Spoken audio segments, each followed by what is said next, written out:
আসসালামু আলাইকুম, সবাইকে স্বাগতম। আশা করি আল্লাহর অশেষ রহমতে সবাই ভালো আছেন। বন্ধুরা, আজকে আমরা দেখব শুধুমাত্র ভোটার আইডি কার্ডে থাকা নাম্বার এবং জন্ম তারিখ দিয়ে ছবি সহ ভোটার আইডি কার্ডের তথ্য যাচাই করতে পারি।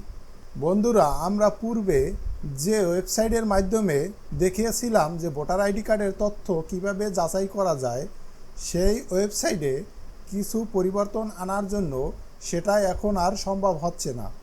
তাই আমরা নতুন একটি ওয়েবসাইটের মাধ্যমে দেখব কিভাবে ভোটার আইডি কার্ডের তথ্য যাচাই করা যায়।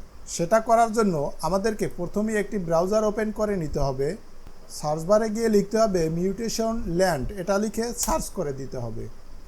সার্চ করার পরে প্রথমেই যে ওয়েবসাইটটি দেখতে পাবেন mutation.land.gov.bd, এই ওয়েবসাইটে চলে যাবেন। এই ওয়েবসাইটে আসার পরে এখানে দেখতে পাচ্ছেন নামজারি আবেদন, এটার উপরে ক্লিক করে দিবেন। এখানে আসার পরে আপনারা 1 নম্বরে দেখতে পাচ্ছেন কিরায়তে টিক দেওয়া আছে। এরপরে 2 নম্বরে আপনারা ব্যক্তি মালিকানাধীন জমির জন্য আবেদন, এটাই টিক দিয়ে দিবেন। এরপরে এখানে 18 বছরের ঊর্ধ্বে সকল গ্রহীতা জাতীয় পরিচয়পত্র আছে কিনা এটা হা দিয়ে দিবেন।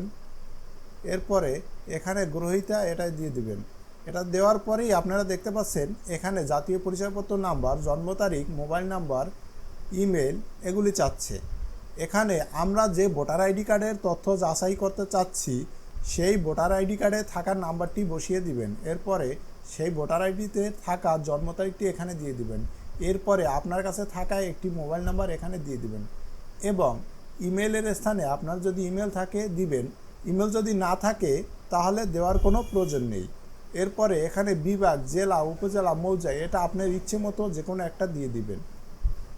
তো আমি এগুলো ফিল আপ করে নিচ্ছি। বন্ধুরা, আপনারা দেখতে পাচ্ছেন আমি এখানে তথ্যগুলি ফিল আপ করে নিয়েছি।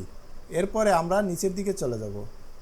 এরপরে নিচের তথ্যগুলি আপনাদের ইচ্ছে মতো সেট করে দিবেন। এখান থেকে কোনো তথ্য ভুল হলে যে কোনো প্রকার সমস্যা হবে সেরকম কিছুই নেই। তারপরেও আপনারা আমি যেভাবে ফিল আপ করছি আপনারা এভাবে ফিল আপ করে দিন। এখান থেকে প্রথমটিতে হ্যাঁ, দ্বিতীয়টিতে হ্যাঁ, তৃতীয়টিতে হ্যাঁ, 4 নম্বরে হ্যাঁ, 5 নম্বরে না, 6 নম্বরে না, 7 নম্বরে হ্যাঁ, 8 নম্বরে এখান থেকে RS, SA, PS যে কোনো একটি সিলেক্ট করে দিবেন। আমি RS সিলেক্ট করে দিচ্ছি। এরপরে আবেদনে বর্ণিত তফসিল, এখানে জমি, গ্রহীতার জন্য মৌজা বর্তমানে কোনো খতিয়ান আছে কি না এখানে না দিয়ে দিবেন। এখানে সব কিছুতে টিক দেওয়া হয়ে গেলে আপনারা জাস্ট পরবর্তী বাটনে ক্লিক করে দিবেন। ক্লিক করার পরে আমরা যে এখানে মোবাইল নাম্বারটি ব্যবহার করেছিলাম সেই মোবাইল নাম্বারে একটি SMS যাবে, SMS-এ একটি OTP কোড যাবে। সেই OTP কোডটি এখানে বসিয়ে দিতে হবে। আমি আমার ফোনে আসা OTP কোডটি এখানে বসিয়ে দিচ্ছি।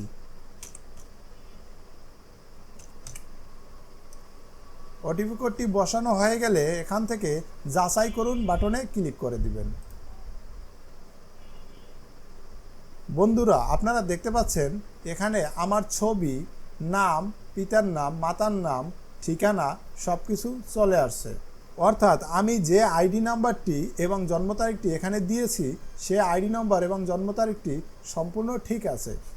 আশা করি সবাই বুঝতে পারছেন। সবাইকে অসংখ্য ধন্যবাদ এতক্ষণ আমাদের সাথে থাকার জন্য। সবাই ভালো থাকবেন, সুস্থ থাকবেন। আল্লাহ হাফেজ।